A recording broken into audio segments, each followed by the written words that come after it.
Saya teringat dengan 1,5 tahun lalu sebelum saya ke Belanda, Kang Emil ini nongkrong saya di Belanda Sawah. Waktu belum wali kota. Saya pikir beliau akan nongkrong ngasih nasihat, saya disuruh belajar itu apa segala macam. Tapi ternyata di pesannya justru saya tahu di Belanda bisa apa buat di Indonesia, buat di Bandung. Pokoknya apa ada update dari Belanda kasih tahu Bandung. Ini kayak cinta betul sama Bandung. Nah saya pengen tahu apa tips cintanya nih sama Bandung. Kalau bisa kayak cinta betul sampai jomblo Bandung juga diperhatikan.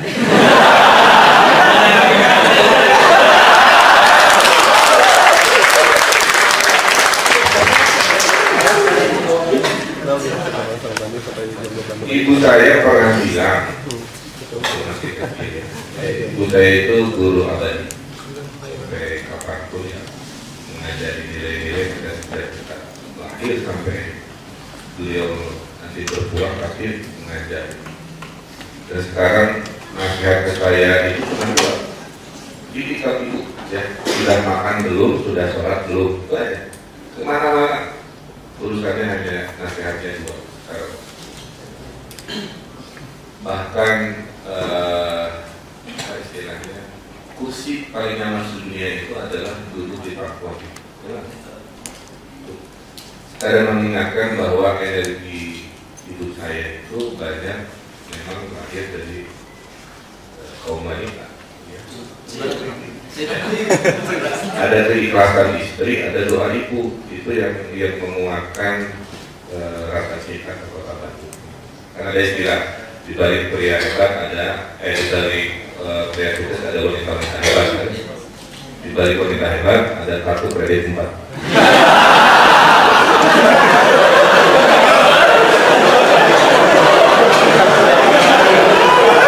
Karena cukup karir di perkawinan.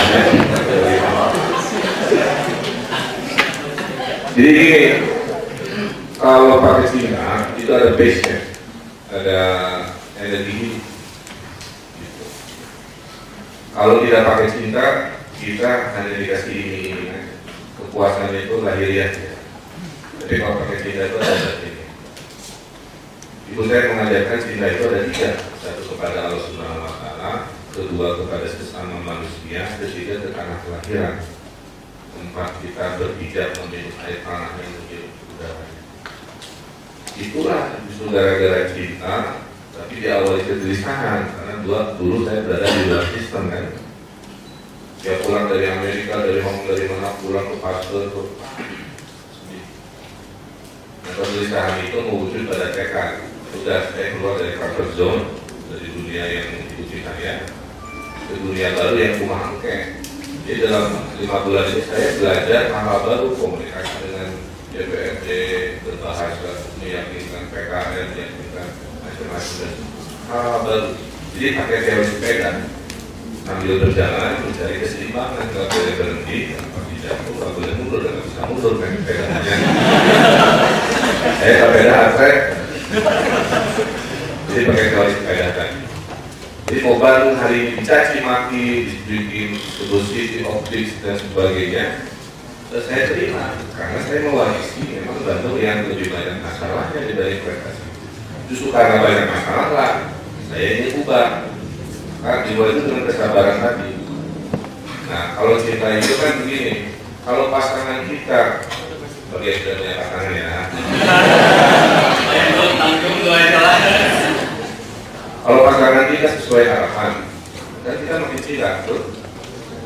Kalau pasangan kita nggak sesuai harapan, kita kan nggak mencaci maki memukuli gitu kan. Kita nasihati dengan cinta, dengan baik-baik supaya pasangan kita sesuai harapan kita. Nah, Bandung juga sama. Kalau kita Bandung, cintai dengan aksi, bukan caci maki. Aksi macet, tapi dia naik mobil gede sendiri. Bandungnya kotor, dari buang sampah sembarangan. Itu yang ada di tulisan City of Peace itu sebenarnya untuk introspeksi. Kamu teh bersih sampah, tapi hobinya apa? Kamu teh bersih macet, tapi bagian dari macet. Jadi nggak masuk ke logika orang si bule. Ya. Maka dia di minggu pertama sudah saya rubah. Di Pemkot Bandung dulu kayak begini. Kalau nyuguhin di minggu pertama saya rubah. Tidak boleh lagi kayak begini. Jadi kalau di Pemkot Bandung pakai pisin. Jadi kuenya dibeli atau dibikin, kuenya habis, bijinya tinggal dicuci, minum juga pakai gelas supaya nggak ada sampah plastik gitu kan. Itu contoh-contoh kecil di ruang rapat kita, karena kan lebih mudah mencuci gelas dan angkir ketimbang harus buang-buang plastik ini dan sebagainya. Jadi poin saya adalah cinta itu energi terbesar. Lain-lain mah ilmu bisa dicari gitu ya, bisa ditanya dan seterusnya. Tapi kalau dengan istri, kuncinya itu sabar sama cinta. Kalau dua itu ada, kerja itu ikhlas. Saya pernah di demo oleh Pak Komisi itu ya, karena cinta bagus saya benerin aja walaupun ada saya cuma oleh si provokator itu ya. Serius, jangan banget. Sambil si pengemisnya itu sambil demo, motor saya pakai smartphone. Itu pengemis banget.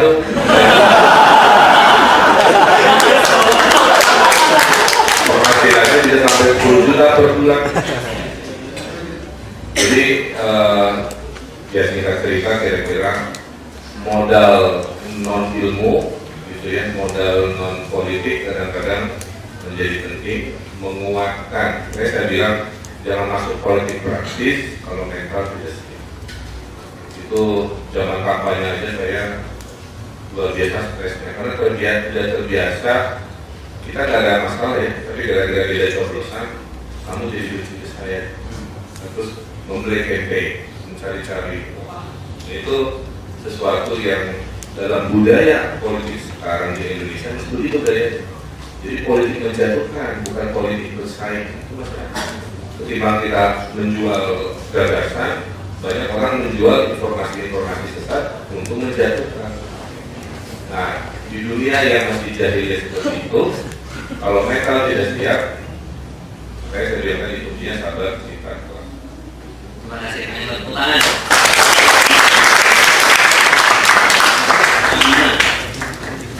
Ini kan, tadi kan kalian itu sudah ngomong masalah mental dan sebagainya.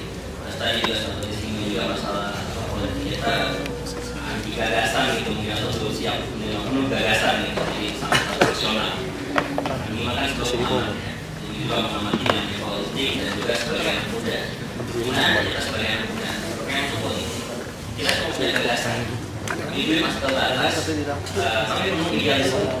Mungkin kalau saya bertanya apa sih pasal buat anak muda untuk dia dulu siap masuk politik dan dia untuk bisa memperjuangkan.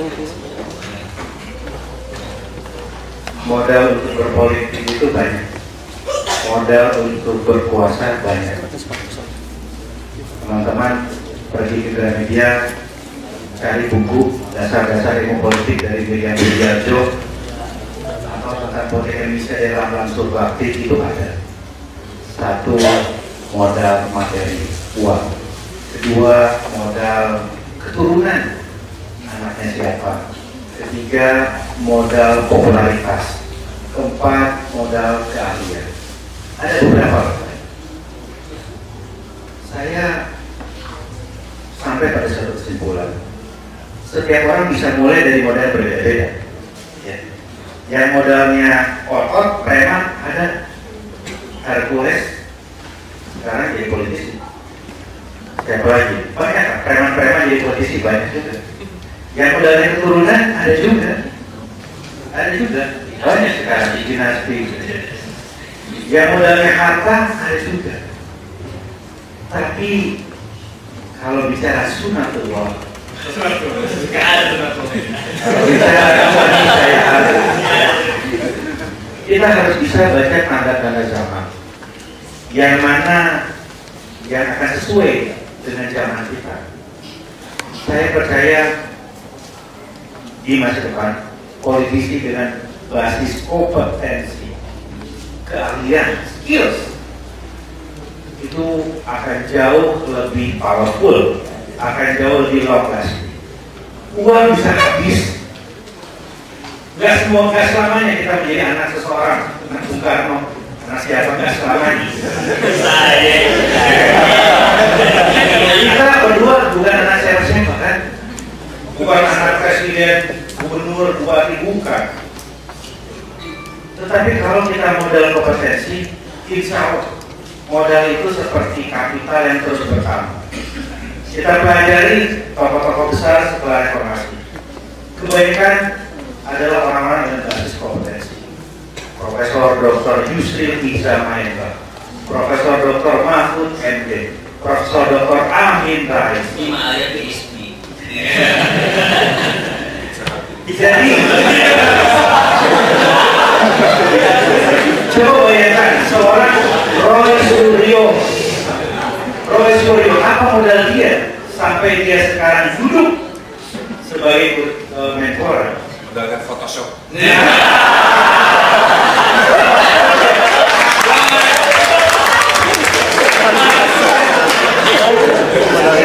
Terlepas dari kontroversi apapun, tetapi ya, skills itu yang boleh mengantarkan dia melewati berbagai macam fase. Saya mengamati sepak kerja Kang Emil sudah lama sebagai ahli tata kota, arsitek terkenal, reward di mana-mana, dan banyak sekarang politisi-politisi yang berangkat dari dunia profesional. Ya, terlepas dari segala kontroversi tentang Gita Wirjawan, itu adalah satu contoh profesional punya kompetensi sebagai investment banker terjun politik. Di negara maju, politisi yang eksis kebanyakan adalah lawyer top. Obama dosen terkenal ahli hukum. Jadi teman-teman sekalian, kita tidak bisa memilih kita lahir sebagai anak siapa. Uang juga tidak semua rezekinya sama. Tapi keahlian, kompetensi, skills bisa dicari, bisa diperjuangkan, bisa diusahakan. Jadikan itu modal kita ke depan.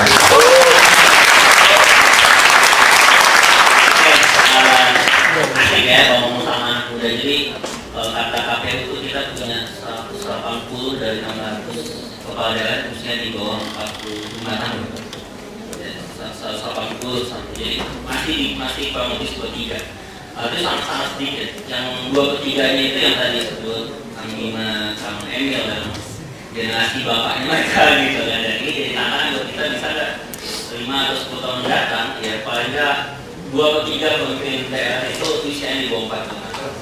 Ya teman-teman, kita buka sesi diskusi semuanya kayak gitu nih. Nanti kalau bisa satu tanya saja pada siapa, silakan tunjuk kenalan juga satu nomor saja. Ini biasanya semangat hidup apa? Oh iya, saya tuh baru jual ke BKN kampanye Pak Wali Kota. Oke, di belakang ada yang baju hijau, silakan. Mana di depan dua. Oke, dua dulu ya supaya nggak pusing. Mangga yang ada bisa. Atau bisa ngomong aja? Enggak ya? Assalamualaikum warahmatullahi wabarakatuh. Perkenalkan, saya Suka dari Teknik Material ITB. Suka. Terima kasih atas inspirasinya dari para pembicara. Berbicara tentang pemuda dan politik atau pemilu di tahun 2014 ini, kita disuguhkan fakta bahwa jumlah pemilih muda, usia muda itu mencapai 40%. Jadi merupakan nilai angka yang sangat tinggi dan bisa menjadi sebuah dua bilah mata pisau yang mana bisa menghancurkan atau membangun bangsa seperti itu. Nah, selain itu kita juga disuguhkan fakta bahwa jumlah pemilih muda dari tahun ke tahun selalu berkurang atau menurun. Contohnya pada tahun 1999 jumlahnya hampir sekitar 90%. Sementara tahun 2004 turun menjadi 80% dan kemarin tahun 2009 anjlok menjadi 70%. Nah, tentunya kita tidak inginkan jumlah pemilih muda yang harusnya bisa membangun bangsa tapi malah apatis atau tidak berpartisipasi dalam politik seperti itu. Nah, kira-kira apa solusi dari Pak Ridwan Kamil, Pak Bima, dan Pak Ahmad Fahmi untuk mengatasi hal tersebut? Jadi untuk meningkatkan partisipasi politik pemuda dan juga untuk mencerdaskan pemilih muda.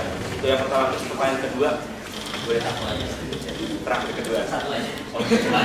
Ya, terima kasih dari ini. Oke, terima kasih. Tepuk tangan juga buat Suka.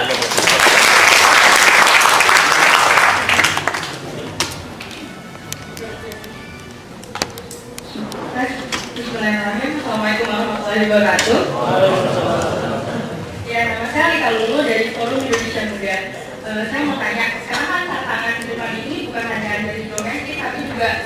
global. Kira-kira nih potensi kota apa di potensi kota apa yang bisa diangkat dan bisa jadi daya tarik global di masing-masing kota yang khas seperti ini. Terima kasih. Tangan berdekat. Pertanyaan dari kawan kita. Pak Sariban itu adalah contoh warga teladan yang mencintai Bandung dengan aksi, bukan hanya teori. Kalau tadi orang Sukabumi hobi memancing, kalau orang Bandung mah hobi update status. Karena orang Bandung ini sangat terkoneksi dengan gadget. Penduduknya 2,6 juta, yang punya Facebook 2,3 juta. Itu data. Pembantu saya Facebooknya 2.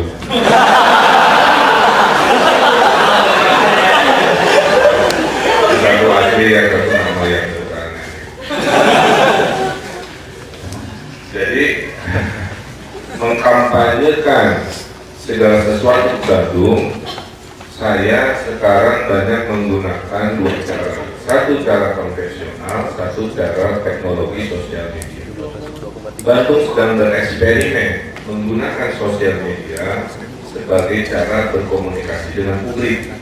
Maka di minggu pertama kita sudah menginstruksikan semua dinas harus punya Twitter. Di saat papan itu setengah yang mendengar itu seling diri, Twitter kenal. Sekarang sudah jauh lebih baik. Dulu kompleks akun saya ribuan, sekarang sudah terdistribusi dengan baik. Yang komplain ketertiban ke PP, yang komplain jalan bol ke DPMP, yang komplain macet ke Disu dan seterusnya, jadi monitor. Nah, oleh karena itu saya mengingatkan yang hadir di sini ya, tiap peradaban itu punya generasi yang menjadi triggernya. Tahun 98 ada generasi reformasi, yang ternyata triggernya ada di 98, tapi tidak menghasilkan sebuah generasi yang menurut saya menjadi change maker. Nah, mudah-mudahan di 2014 ini anak-anak mudanya sadar, jangan salah pilih. Kita kalau salah pilih berarti memilih 5 tahun menyesal dipimpin oleh kelompok-kelompok yang tidak sesuai dengan kebutuhan zamannya. Geng jadul lagi kan. Jadi penting memilih itu. Mudah-mudahan bisa dicoba dengan memilih yang muda-muda. Walaupun yang sekarang yang muda juga korupsinya makin canggih dan usia koruptor makin muda juga. Koruptor orang pintar juga, profesor juga ada. Jadi poin saya, upaya dari kami tentunya saya akan campaign sudah menyiapkan relawan-relawan sosial media dan kewilayahan yang konvensional, RT, RW dan seterusnya akan kita latih supaya tingkat golputnya tidak terlalu besar. Dan saya butuh kestabilan politik. Kursi di Bandung itu ada 50. Kalau saya minoritas susah. Tahun lalu sekitar 8 program saya coret tanpa konsultasi dulu. Karena programnya bagus-bagus, semua buat Bandung, tapi karena masih quote-unquote elek sebenarnya keren.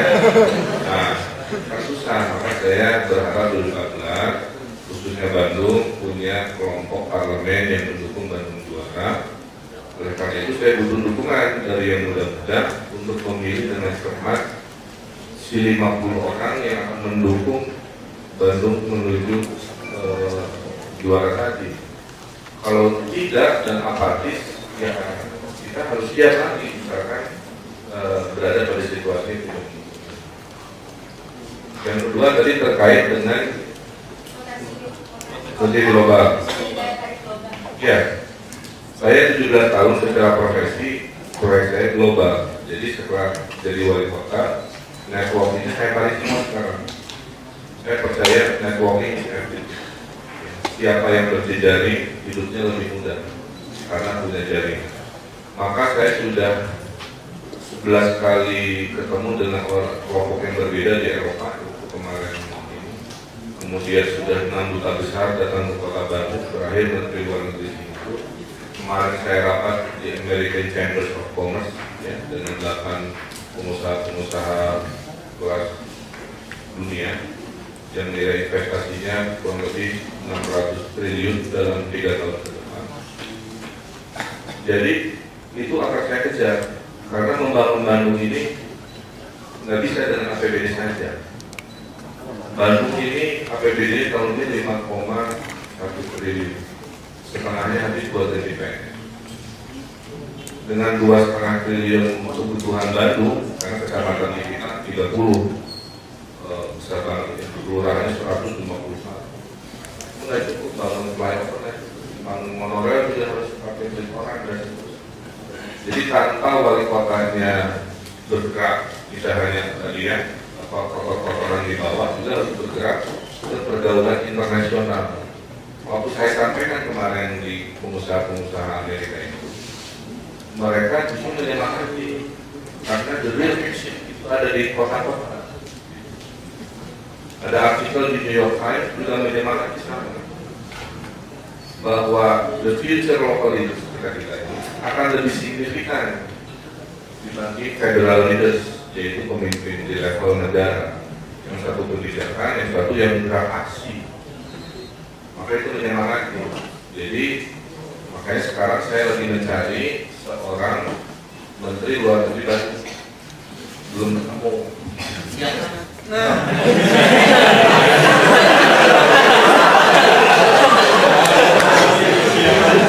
Syaratnya nggak boleh kader.